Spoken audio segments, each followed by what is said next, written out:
we are having a chat about sine and cosine rules. It's really important that you've got a good idea of which is which and where you use them. The thing is that these often come up in applied questions, so we're actually going to work through the rules, what they are and how they relate to the triangle, and then we're going to go and use them in some past paper questions so that you can see how the questions are asked when they're asking for these sine and cosine rules to be used. So we're actually going to look at three things. I mean, the sine and the cosine rule is two different things. But there's another one that is very closely related and often gets asked in with these and can be confusing in terms of what is the sine rule. So, the sine rule, the actual factual sine rule is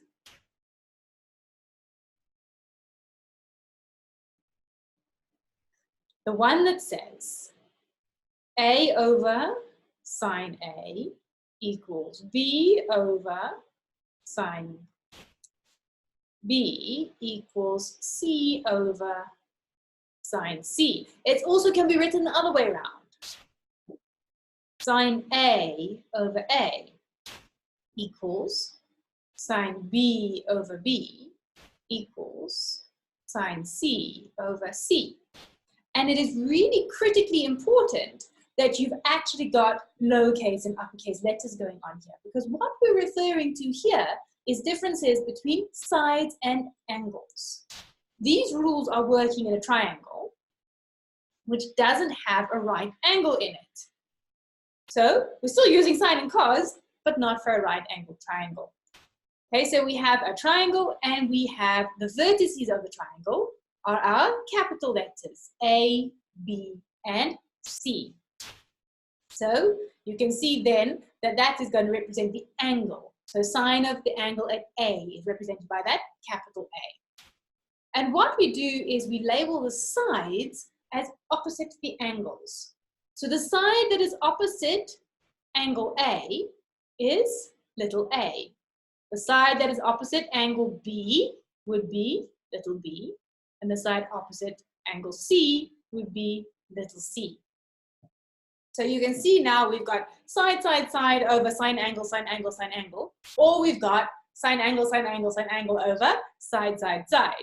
And we've got two different versions because we're going to use them depending on what we're calculating. If we're calculating a side, we're going to use the first option. If we're calculating an angle, we're going to use the second option. So what we want to calculate is always sitting on top. So even though we've got three elements here and two equal signs that we generally try to avoid, what we're saying is this relationship holds for any of these angle side pairs. When we're calculating, we're going to pick out two of those to work with. So if we're working with A and B, we would just use the A and B. If we're working with B and C, we would just use B and C. If we're working with A and C, we would just use A and C. But the relationship holds for all three pairs. Cosine rule.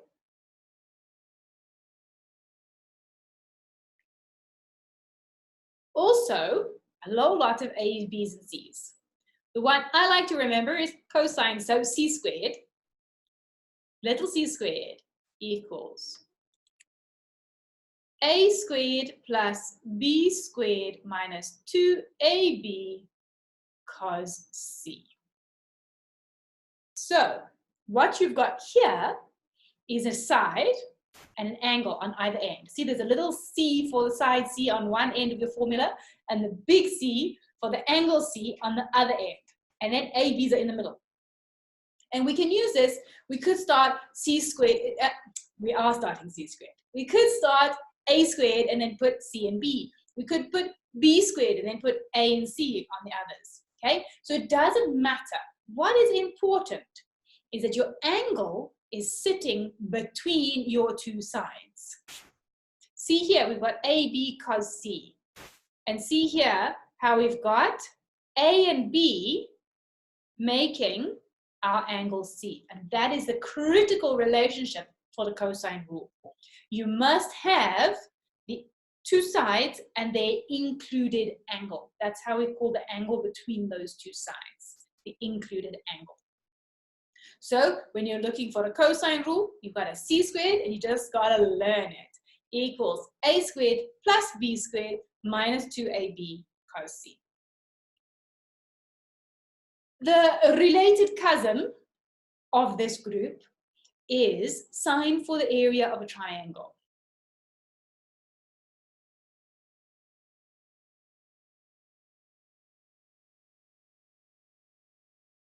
So this is not the sine rule, this is not the cos rule, but it is so often asked in conjunction with the two. And this one says that area of any triangle equals 1/2 AB sine C.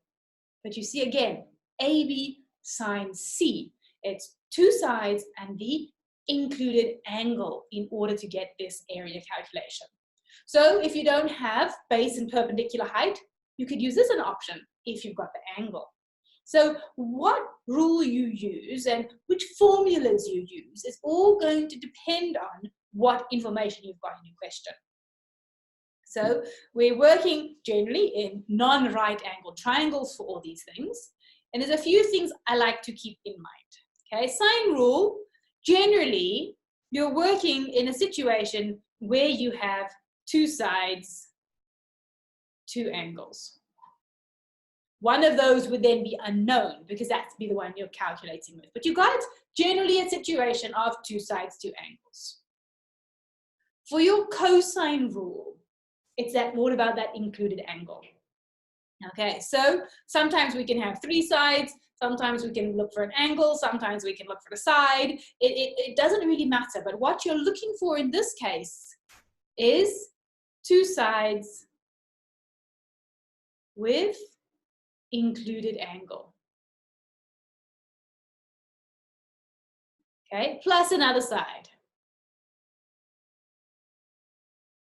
Because we can use this formula to calculate the side on its own, to calculate either of the other two sides, or to calculate the angle. When you've got a formula, you can always substitute, you can always rearrange to solve for something else. We don't have to only use this to solve for that side squared.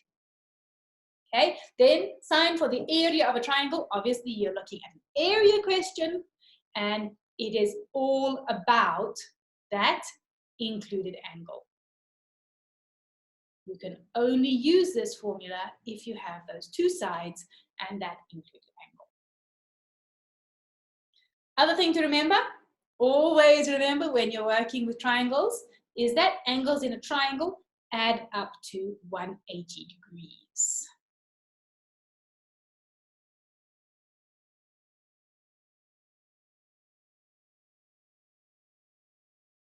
Because that could be helpful in finding an unknown angle that you want to work with, either the sine, cosine, or area. Okay, so always bear that one in mind because it's a nice little sneaky way to add it in to test. Do you know angles in a triangle add to 180? By just popping it into a question like this. So that is our sine rule, our cosine rule, and our sine for the area of a triangle. So now what we're going to do is we're going to head over to past paper questions to see how these things are all put together alongside other triangle related things into questions.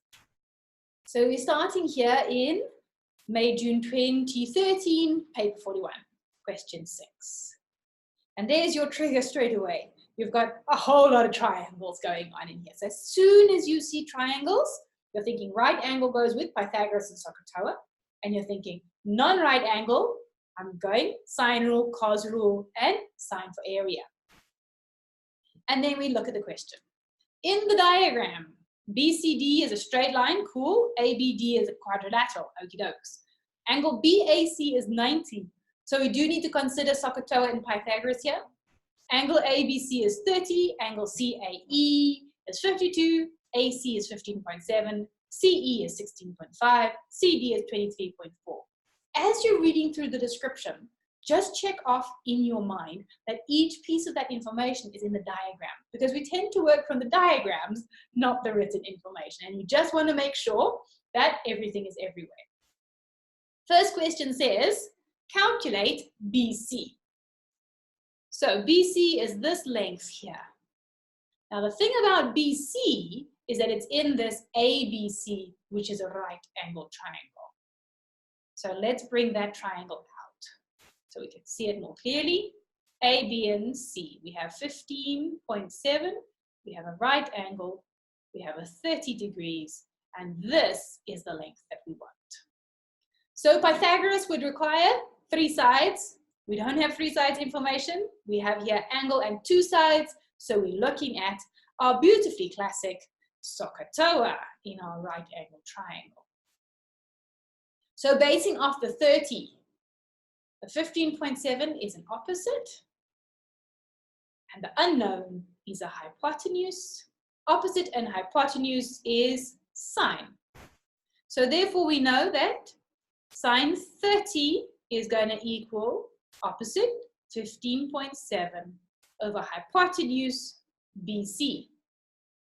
We multiply both sides by BC, and we have BC sine 30 equals 15.7. Removing that sine 30, not calculating him yet, because we'll do all the calculations at the end in order to keep things accurate. So BC equals 15.7 over sine 30. Now we can plug that into a calculator, and we get that BC equals 31.4. So BC is 31.4. What can be really nice and helpful is to write that on your diagram as you go, because obviously we're going to be coming back to this diagram, so it's nice to have all the information. They then say, they're really nice to us, use the sine rule to calculate angle AEC. Show that it rounds to 48.57, corrected 2 decimal places. Now, sine rule for an angle, so we want the angles on top. So we would have sine A over little a equals sine B over little b. Now we're working with AEC, so we don't have A and B in the same way, but what we're saying is sine of the angle over the side equals sine of the angle over the side for those angle side pairs. So AEC, angle AEC is this one here. So if we look, that's the angle at E, so we can use E and sine E, and our other pair is here, A and sine A. So we're saying that we have sine E over E equals sine A over A, because that holds for any pair in that triangle. So sine E, well, E is the one we want. So let's fill in the other things. Little e, the side opposite E is 15.7.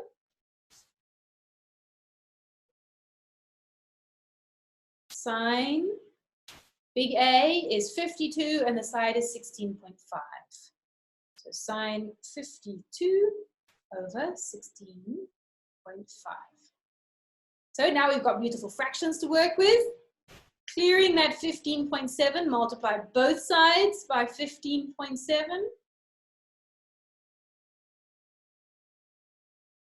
Left with sine E on the left equals sine 52 over 16.5 times 15.7. So sine E equals, I'm not doing that in my head, 0.7498. So how do we get rid of that sign? We have to do inverse sine. So E equals sine to the minus 1, 0.7498. So then we get that E equals 48.5734. Because if you want to show that it rounds to 2 decimal places, you've got to show an extra decimal place to prove your rounding was correct. So E equals 48.5722 decimal places. And we have confirmed, so we now know that E is 48.57. We are steadily building up information in this diagram. The next question. Show that ECD is 40.6, correct to 1 decimal place. So ECD, this angle here. Now, we've got 2 sides, but we don't have a third side. Okay, so we've got an included angle, but no third side. So our cos rule is useless. We don't have another angle, so sine rule is useless. So we have to think. Angles in a triangle. Nope, that's not going to help us because we don't have any other angles in this triangle. So what else do we know? We know that BCD is a straight line. Now, if BCD is a straight line, the angles on that straight line add to 180. So this angle here, plus this angle here, plus our unknown angle will equal 180. So if we look nicely, in both of these first 2 triangles, we have 2 angles. So we can get the third missing angle and we can build up then to this one. So angle BCA, angle ACE, then we can get ECD. So BCA equals 180, this is our right angle, minus 90 minus 30, which equals 60 degrees. ACE is the one we've just been working in that triangle. So 180 minus 52, the given, minus 48.5734, the one we calculated.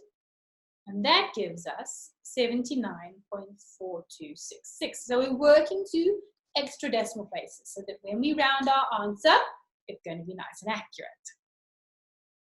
So therefore we know that ECD equals 180 minus 60 minus 79.4266, which equals 40.5734, which equals 40.6 degrees to 1 decimal place, exactly as they predicted it would be.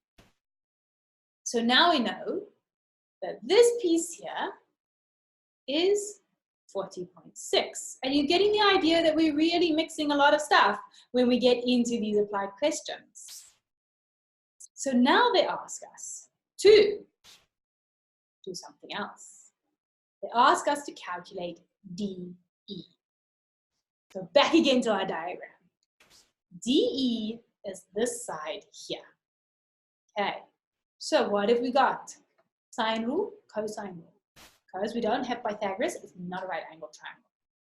Sine rule would require 2 angles. Don't have that, we're left with cos rule, which makes sense because we have an included angle. And we're dealing with all 3 of the sides. So we know that this is now our beautiful opposite from that one. So this squared equals this squared plus this squared minus 2 times this, cos of that. So we would then say that DE squared equals 23.4 squared plus 16.5 squared minus 2 times 23.4 times 16.5 times cos of our angle was 40.5734, if we're being more accurate, remember?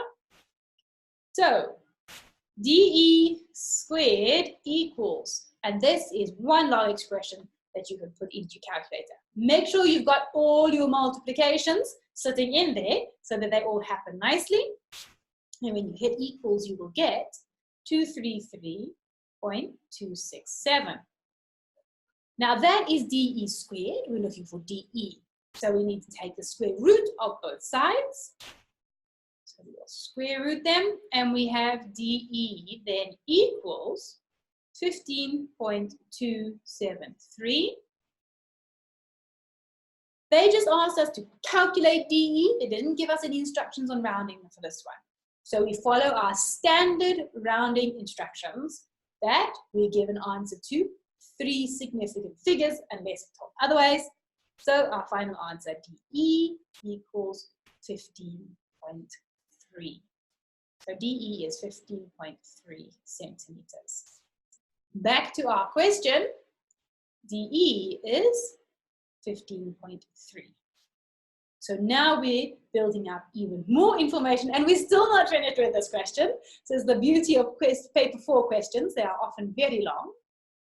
The last part is calculate the area of the quadrilateral ABDE. So area of this quadrilateral is going to just have to be sum of some triangles, because we don't have any other funky way of doing it. Don't have parallel lines, so we can't get into parallelograms and trapeziums and all of that sort of thing. So we're going to have to go triangle plus triangle plus triangle. So we have 2 non-right angled triangles, so we have 2 half AB sine Cs. Remembering that we need to use that included angle and the 2 sides that come out of it to get that area. Our first triangle here, triangle ABC, that does have a right angle, but we've got a problem. We don't have the base.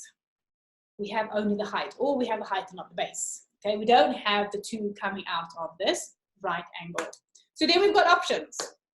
We could use Pythagoras and calculate AB and do half AB sine C, or half base times height. Or, as you've already guessed, we could use the information we've got and do half AB sine C, because we have the 2 sides and we have actually already calculated the angle between them. So doing the Pythagoras route is not wrong, but then you've got to do 2 calculations instead of 1. So it's not as efficient, and whenever you're doing maths exams, you always want to be as efficient as possible. So for each of these triangles, we're actually going to use half AB sine C. It works for every triangle. It doesn't just work for non-right angles, it will work for a right angle too. So we need to be nice and neat and tidy about it so that our examiner can follow. So triangle ABC equals 1/2, 15.7 and 31.4 with the 2 sides involved. And the included angle is the 60. So sine 60. And that equals 213.466. For triangle AEC, the middle triangle, same formula again. 1/2. They share a side, so also a 15.7, but with a 16.5. And the included angle there is one we calculated, sine 79.4266. And that gives us 127.3257. Our final triangle is triangle ECD, and that is 1/2. Our 2 sides, they should be getting familiar now, 23.4, and sine of another calculated angle, 40.5734.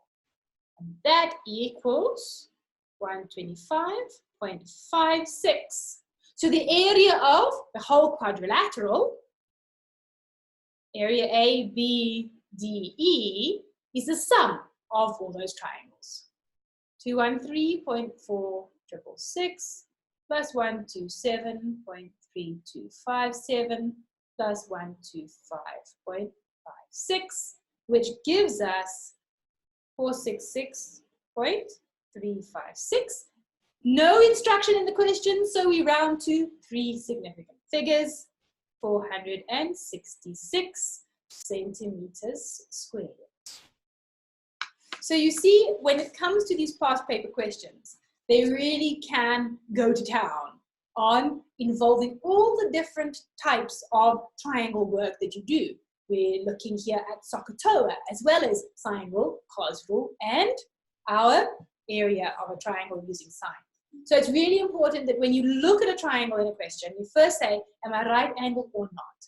If I'm right angled, let me focus first on Pythagoras and SOHCAHTOA.